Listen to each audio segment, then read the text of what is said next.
आप सभी का पुनः स्वागत। Preparation of financial statements of non profit organisations, गैर लाभकारी संस्थाओं के लेखे के इस चौथे भाग में हम अब तक पूर्व के 3 व्याख्यानों में जो डिस्कशन कर चुके हैं उसका सारांश समझने का प्रयास करेंगे। रिसिप्ट एंड पेमेंट अकाउंट, प्राप्ति एवं भुगतान खाता। This is similar to cash book, यह रोकड़ बही के समान होता है। Entries are made on cash basis and items pertaining to previous year or current year or subsequent years are also recorded।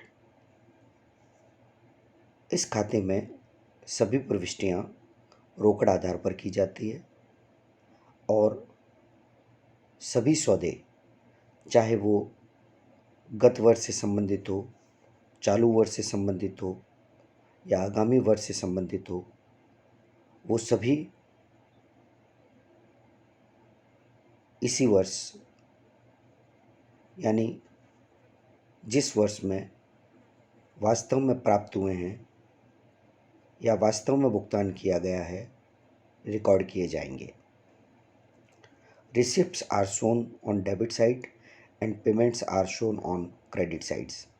समस्त प्राप्तियां डेबिट साइड में लिखी जाएगी और समस्त भुगतान क्रेडिट साइड में लिखे जाएंगे।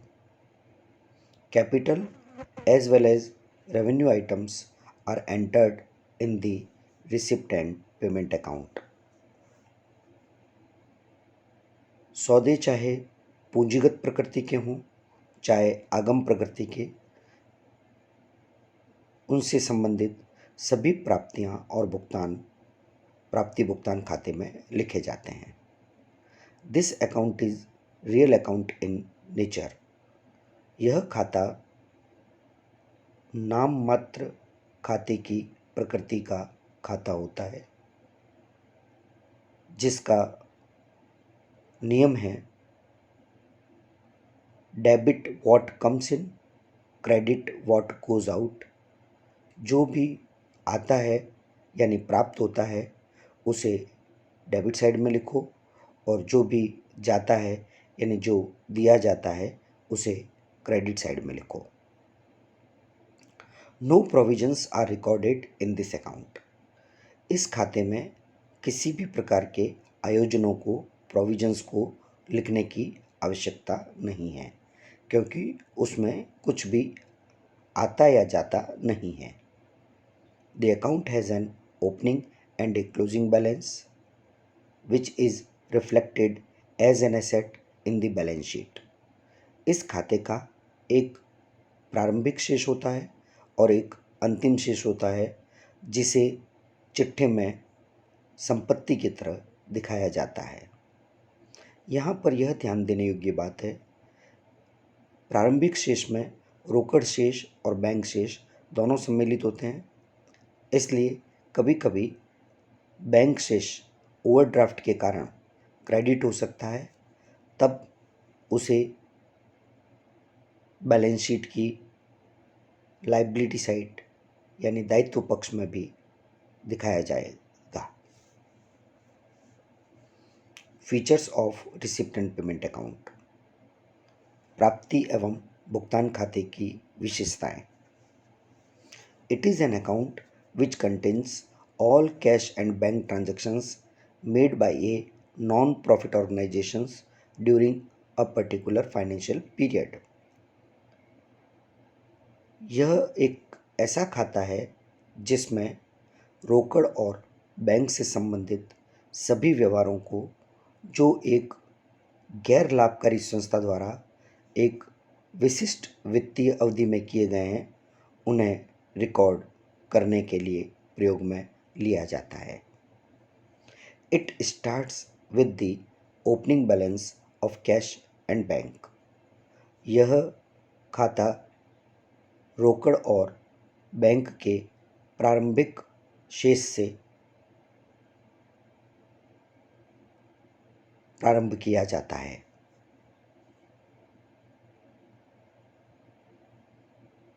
All cash receipts both capital and revenue during the period are debited to it।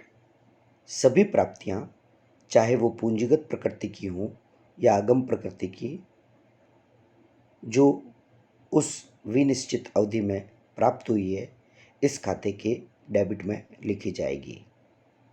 All cash payments both capital and revenue during the period are credited to this account. सभी रोकड़ भुगतान, चाहे वो पूंजीगत प्रकृति के हों चाहे वो आगम प्रकृति के, जो विनिश्चित अवधि में किए गए हैं, वो इस खाते के क्रेडिट पक्ष में लिखे जाएंगे। यहाँ पर चाहे हम बिंदु नंबर 2 की बात करें, चाहे बिंदु नंबर 3 की बात करें, रोकड़ का अर्थ कैश और बैंक दोनों से है।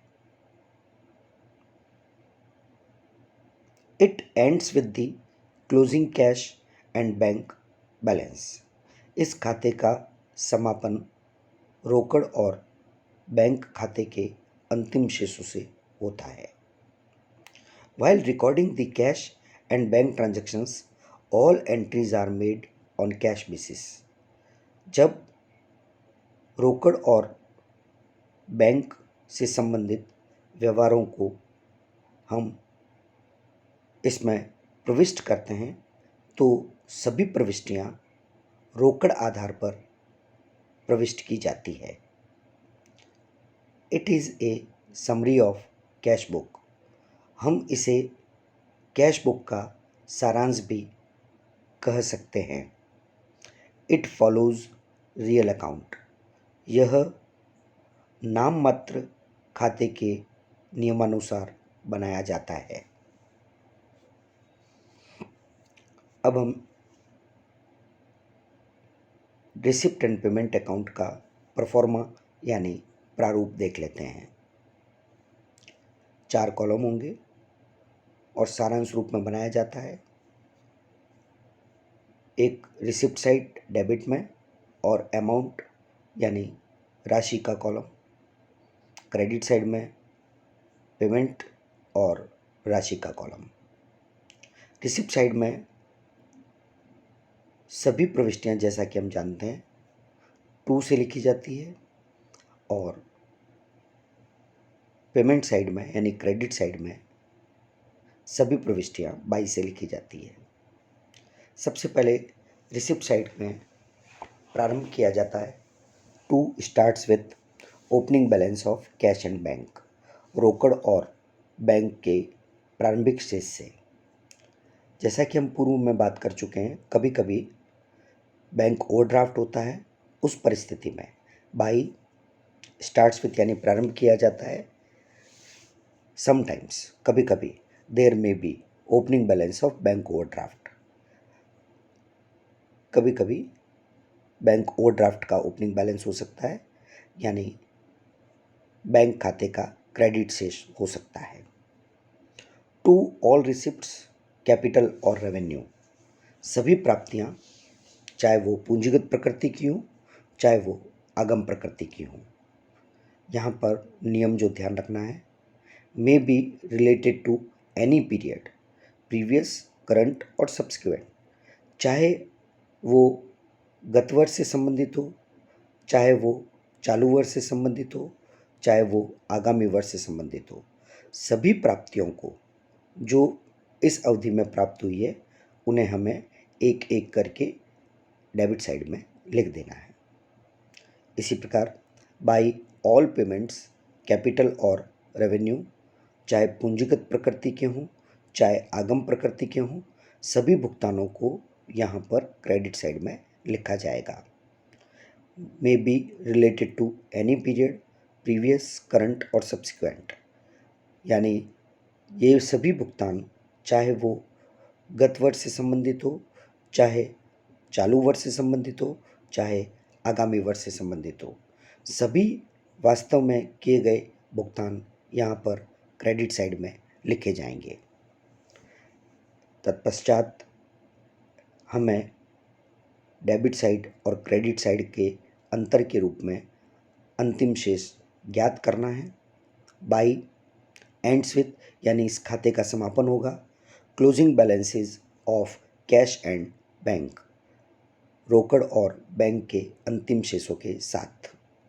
कभी कभी समटाइम्स देयर में be closing balance of bank overdraft, यानी बैंक खाते का क्रेडिट शेष हो सकता है, तो अंत में बैंक खाते का क्रेडिट शेष यानी बैंक ओवरड्राफ्ट हो तो उसे डेबिट साइड में लिखा जाएगा उसका शेष, और खाते का मिलान कर इस खाते को बंद कर दिया जाएगा। इनकम एंड एक्सपेंडिचर अकाउंट, आय व्यय खाता। This is similar to the profit and loss account. यह लाभ हानि खाते के समान होता है।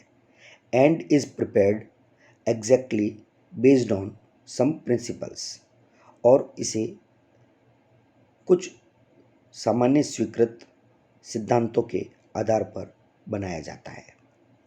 As the name suggests, only revenue items are recorded therein. जैसा कि इसके नाम से पता लगता है, इसमें केवल आगम प्रकृति के व्यवहारों को ही रिकॉर्ड किया जाएगा। Incomes are recorded on the credit side. सभी आयों को क्रेडिट साइड में लिखा जाएगा। While the expenses on the debit side, जबकि सभी व्ययों को डेबिट साइड में लिखा जाएगा। Both incomes and expenses must be taken on the basis of accrual concept.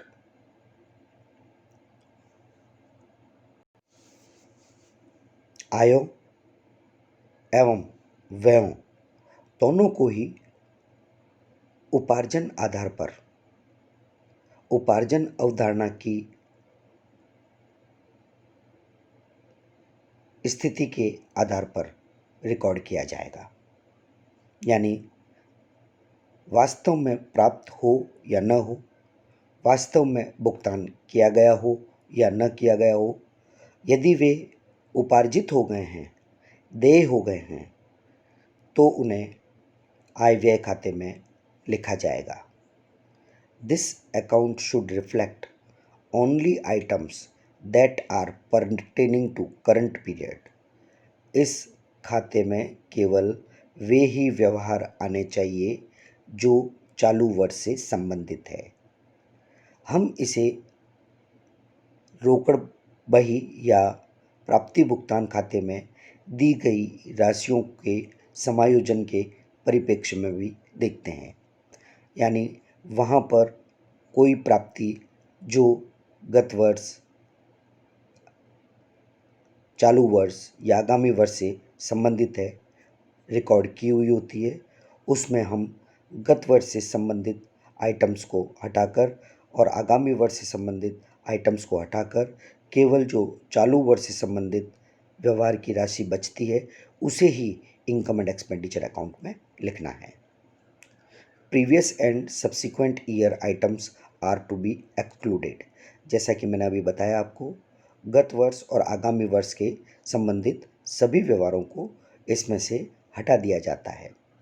This account shows either A surplus और डेफिसिट। यह खाता या तो आधिक्य या कमी को दर्शाता है। यदि क्रेडिट साइड ज़्यादा होती है तो हम उसे आधिक्य कहते हैं, और यदि डेबिट साइड ज़्यादा होती है तो हम उसे कमी कहते हैं।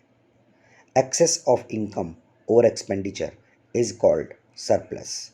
जब आय व्ययों से अधिक हो तो यह सरप्लस है, आधिक्य है। And excess of expenditure over income is called as deficit. जब व्यय आयों से ज़्यादा हो तो हम इसे डेफिसिट या कमी के नाम से बुलाते हैं। Features of income and expenditure account, आय व्यय खाते की विशेषताएं। Number 1, it follows nominal account. यहाँ नाम मात्र खाते के नियम लागू होते हैं। नाम मात्र खाता यानी debit all expenses and losses, credit all incomes and gains. सभी व्ययों और हानियों को डेबिट करो, सभी आयों और लाभों को क्रेडिट करो। All expenses of revenue nature for the particular period are debited to this account on accrual basis। एक विशेष अवधि से संबंधित सभी आगम प्रकृति के व्ययों को उपार्जित आधार पर इस खाते में डेबिट किए जाएंगे।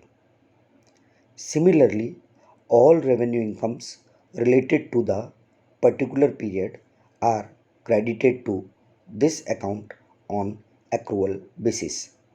इसी प्रकार विशिष्ट अवधि से संबंधित सभी आगम आय जो उपार्जित आधार पर इस खाते में क्रेडिट की जाएगी। All capital incomes and expenditures are excluded। पूंजीगत प्रकृति के सभी आय व्यय इस खाते से दूर रखे जाते हैं। Only current year's income and expenses are recorded। केवल चालू वर्ष से संबंधित आयों और व्ययों को ही रिकॉर्ड किया जाता है, प्रविष्ट किया जाता है। Amounts related to other periods are deducted। अन्य अवधियों से संबंधित राशियों को घटा दिया जाएगा। Amounts outstanding for the current year are added। यदि चालू वर्ष से संबंधित कोई व्यवहार बकाया भी रह जाता है तो उसे ऐड कर लिया जाएगा। Profit on sale of assets is credited. यदि किसी संपत्ति को बेचने से लाभ हुआ है तो उसे क्रेडिट कर लिया जाएगा। इसी प्रकार loss on sale of asset is debited. यदि संपत्ति को बेचने से किसी भी प्रकार की हानि हुई है तो उसे डेबिट कर दिया जाएगा। Annual depreciation on asset is also debited. इसी प्रकार वार्षिक मूल्यह्रास जो किसी संपत्ति पर लगाया जाता है उसे भी इस खाते में डेबिट किया जाएगा। If income is more than expenditure, यदि आय व्ययों से ज़्यादा हो, it is called a surplus, इसको आधिक्य कहा जाएगा। And is added with capital और general fund etcetera in the balance sheet. उसे चिट्ठे में पूंजी कोष या सामान्य कोष में जोड़ दिया जाएगा। If expenditure is more then income, यदि आयों से व्यय ज़्यादा है, इट इज़ डेफिसिट, यह कमी है। And is deducted from capital और general fund etcetera in the balance sheet, और इस कमी को पूंजी कोष या सामान्य कोष में से चिट्ठे में घटा दिया जाएगा। Proforma of income and expenditure account. आय व्यय खाते का प्रारूप। डेबिट साइड में एक्सपेंसेस और अमाउंट यानी राशियां लिखी जाएगी। क्रेडिट साइड में इनकम, आय और अमाउंट यानी राशियां लिखी जाएगी। डेबिट साइड में टू रेवेन्यू एक्सपेंसेस ओनली। सभी आगम व्यय, केवल आगम व्यय लिखे जाएंगे। Only related to current period, केवल चालू वर्ष से संबंधित होने चाहिए। बाय रेवेन्यू रिसिप्ट्स ओनली, सभी आयगत प्राप्तियां। Only related to current period, केवल चालू वर्ष से संबंधित। दोनों साइड का डिफरेंस जैसा कि हम पहले बात कर चुके हैं। यदि क्रेडिट साइड ज़्यादा है, आय ज़्यादा है, व्यय कम है, to surplus if balancing figure, यदि हो तो अंतर राशि। बाय डेफिसिट, यानी अगर एक्सपेंस साइड डेबिट साइड ज़्यादा है तो वह कमी होगी। इफ़, यदि हो बैलेंसिंग फिगर यानी शेष राशि। सबसे अंत में बनाई जाती है बैलेंस शीट यानी चिट्ठा। It is prepared as on the last day of the accounting period. यह लेखा अवधि के सबसे अंतिम दिन बनाया जाता है। It also as assets and liabilities, इसमें संपत्तियां और दायित्व प्रदर्शित किए जाते हैं। And prepared based on accounting equation, और यह लेखांकन समीकरण के आधार पर बनाया जाता है। But there is no capital account, परंतु लाभकारी संस्थाओं की तरह इसमें कोई भी पूंजी खाता नहीं होता। Instead there is a capital fund, इसके स्थान पर एक पूंजी कोष होता है। द सरप्लस और deficit from income and expenditure account is adjusted against this capital fund at the end of the year. आय व्यय खाते के अंतर को, जिसे आधिक्य या कमी कहा जाता है, वह वर्ष के अंत में पूंजी कोष से समायोजित किया जाता है। धन्यवाद।